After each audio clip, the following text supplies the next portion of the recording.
Nilikuja katika taasisi yako hii kuripoti na kujitambulisha na kuomba mashirikiano katika mkoa wa Kaskazini Pemba. Ni mbunge wa Jamhuri ya Muungano wa Tanzania.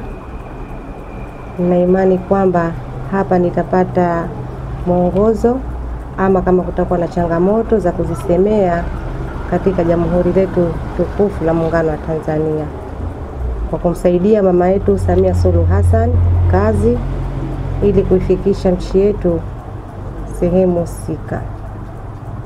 Kwa nimekuja hapa kamanda kukuripoti, utambue kwamba na mimi ni mbunge wa Jamhuri ya Muungano wa Tanzania, lakini kupitia viti maalum mkoa wa Kaskazini Pemba, na nikiwepo kule ujue niko kule nawakilisha, lakini nikiwepo hapa kuna changamoto unaweza kunitafuta, nitaweka namba yangu ya simu, mnaambie mheshimiwa kuna 1 2 3 na kulisemea nilisemee, lakini pia na kuliweza kulitekeleza niweze kulitekeleza.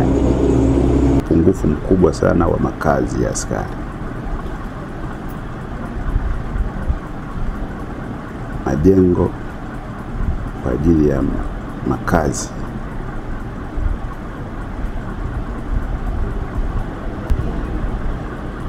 Kwa hiyo haya, kwa kuanzia mheshimiwa, ukiyabeba haya ukienda kutusemea huko, naamini kwa sauti ya kwako utabeba kilio chetu, na hatimaye tunaamini kabisa kwamba tunaweza tukatekelezewa.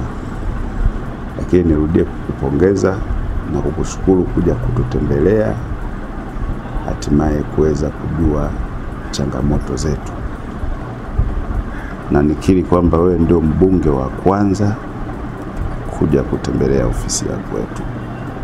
Sisemi kwamba wengine hawajaja, yawezekana na wenyewe wanajipanga, maana wote mkiwa pamoja mkilibeba lote ili hapa kwa pamoja kwa sauti yenu, naamini haya yanaweza kutekelezwa.